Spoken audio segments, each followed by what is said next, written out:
I mean, she joined forces with the children who bullied me at school. Though we were of the same age, Joanna was stronger than me and could handle bully really well.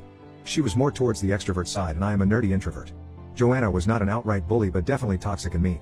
She would pass sarcastic comments at me for my poor dressing sense and communication skills. Our parents tried to enforce a civil relationship between us, if not friendship. No matter how much they tried, we just couldn't bond. She would try to boss around and I would push back. The situation was neutralized only after I moved out, which was quite early. I moved out when I was 15. After that, we only met twice a year when I went home during breaks. She moved out when she was 20 and after that, we met only twice in the last 5 years. Similar to our nature, we chose our professions. I'm a lab technician at a research institute and she's a flight attendant. All this doesn't matter. The fact that she is gorgeous and better groomed than me is all that matters to men.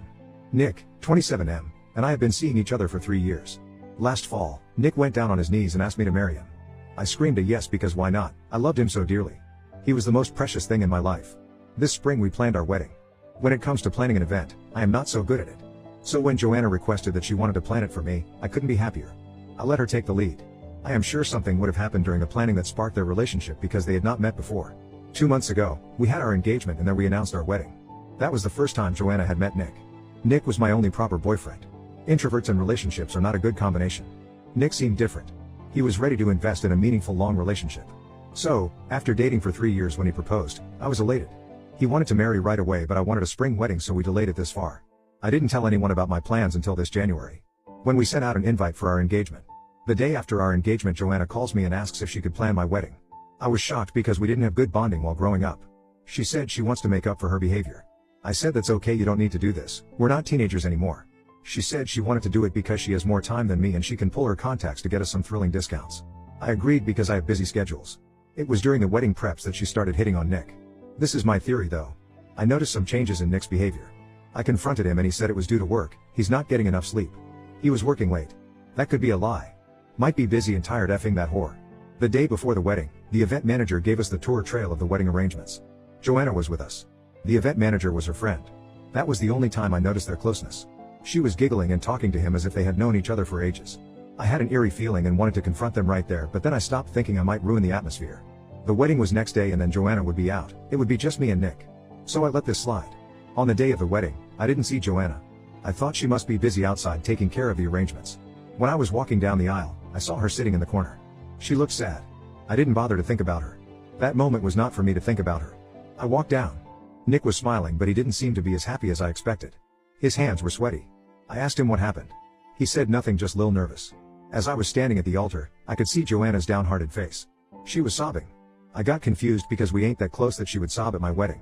Plus it wasn't happy tears. She looked miserable as if she hadn't slept in the night.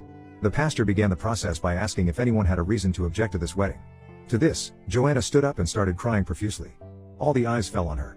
I was frozen. I gestured at her what the hell she was doing. But she was not looking at me. She was glued to Nick. The pastor asked her the reason for her objection. She knelt down and joined her hands as if she was praying. She said she is madly in love with Nick and cannot see him getting married to anyone but her. I yelled at Joanna to stop. I rushed down the altar and screamed at her to stop this nonsense. Mom and Dad also stood up and tried to lift her up, but the damage was already done. This was still fine because Joanna has always been mean to me. I know she can go to any lengths to ruin my life. My world stopped when I looked back at Nick and he was also crying badly. He was sitting on the floor with his face buried in his palms. I rushed to him and asked him what's the matter. He didn't say anything. Joanna came running to him, lifted up his face from her hands, and said, "This is our last chance, Nick. You have to speak up.